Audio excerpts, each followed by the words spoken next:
Welcome to my channel. ఇవాంటి recipe వచ్చేసి మామిడికాయ పులుసు. ఈ మామిడికాయ పులుసు వేసుకొని తింటూ ఉంటే ఇంకా తినాలనిపిస్తుంది. 2 ముద్దలు ఎక్కువ తినాలనిపిస్తుంది. అంత రుచిగా ఉంటుంది. ఒక్కసారి టేస్ట్ చేస్తారంటే మళ్ళీ చేసుకోవాలనిపిస్తుంది. ఇంత రుచికరమైన మామిడికాయ పులుసుని లేట్ చేయకుండా ఎలా తయారు చేయాలో చూసేద్దాం. ముందుగా 1 కప్పు మినపప్పును తీసుకొని దూరగా వేయించుకోవాలి. కొద్దిగా లైట్గా కలర్ వచ్చే వరకు దూరగా వేయించుకోవాలి. మినపప్పుని ఈ విధంగా దూరగా వేయించుకోవాలి. వేయించుకున్న తర్వాత ఈ మినపప్పుని కొద్దిగా సేపు చల్లారనివ్వాలి. తర్వాత అదే ప్యాన్లో 1 కప్పు శనగపప్పును కూడా తీసుకొని ఈ శనగపప్పును కూడా దూరగా వేయించుకోవాలి.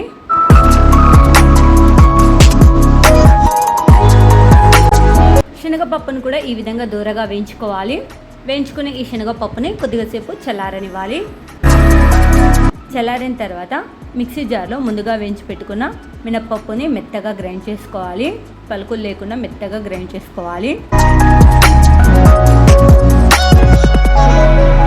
తర్వాత ముందుగా వేయించి పెట్టుకున్న ఈ శనగపప్పు ఉంది కదా, ఆ శనగపప్పుని కూడా మిక్సీ జార్లో వేసుకొని మెత్తగా గ్రైండ్ చేసుకోవాలి. పలుకులు లేకుండా ఈ విధంగా మెత్తగా గ్రైండ్ చేసుకోవాలి. గ్రైండ్ చేసుకున్న తర్వాత ముందుగా గ్రైండ్ చేసి పెట్టుకున్న మినపప్పు పొడిని శనగపప్పు పొడిని రెండింటిని కలిపి పెట్టుకోవాలి. ఈ విధంగా ఈ పొడిని ఎందులోనైనా మనం జ్యూస్ చేసుకోవచ్చు. తర్వాత 2 పచ్చి మామిడికాయలు తీసుకోవాలి. పచ్చి మామిడికాయలు లేకపోతే మామిడికాయ కొద్దిగా మెత్త పడుతుంది కదా, ఆ కాయలు కూడా తీసుకోవచ్చు. పచ్చి మామిడికాయల కంటే కొద్దిగా పండైన మామిడికాయ తీసుకున్నామంటే పులుసుకు చాలా బాగుంటుంది. తర్వాత ఒక పాన్ తీసుకొని 2 టేబుల్ స్పూన్ ఆయిల్ వేసి ఆయిల్ హీట్ అయిన తర్వాత ఇందులో 1 స్పూన్ తాలింపు గింజలు, ఈ తాలింపులో 2 రెబ్బల కరివేపాకును కూడా యాడ్ చేస్తున్నాను. ఈ తాలింపులో కొద్దిగా కొత్తిమీర కూడా యాడ్ చేస్తున్నాను. తర్వాత ముందుగా కట్ చేసి పెట్టుకున్న మామిడికాయ ముక్కల్ని కూడా యాడ్ చేసుకోవాలి.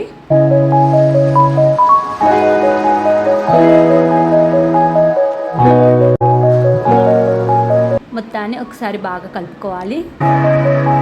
మామిడికాయ ముక్క మగ్గనివ్వాలి కొద్దిగా.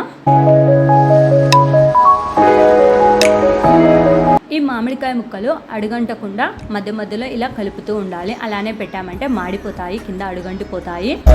ఇలా మధ్యలో ఇలా కలుపుతూనే ఉండాలి.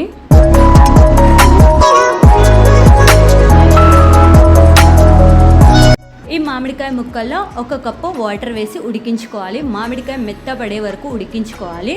పచ్చి మామిడికాయలు అయితే ఉడకడానికి టైం ఎక్కువ పడుతుంది. 1 రకం మామిడికాయలు తీసుకున్నామంటే తొందరగా ఉడుకుతాయి.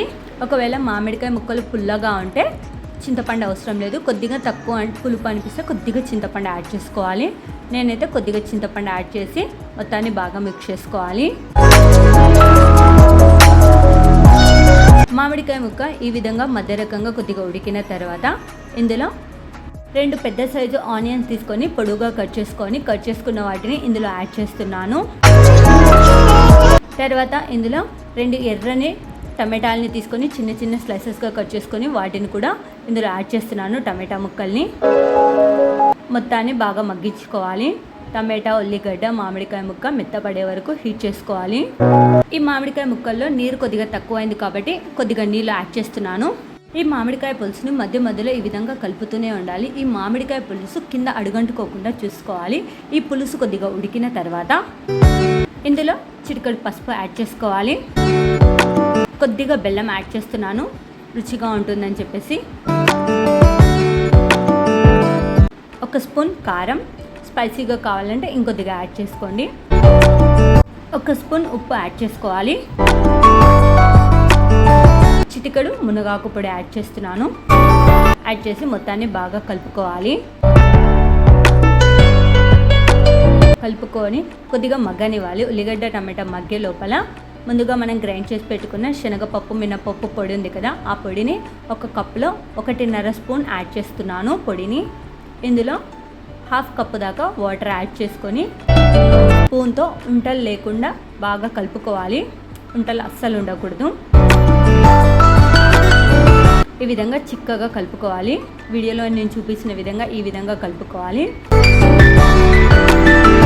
ఈ విధంగా కలుపుకొని పక్కన పెట్టుకోవాలి.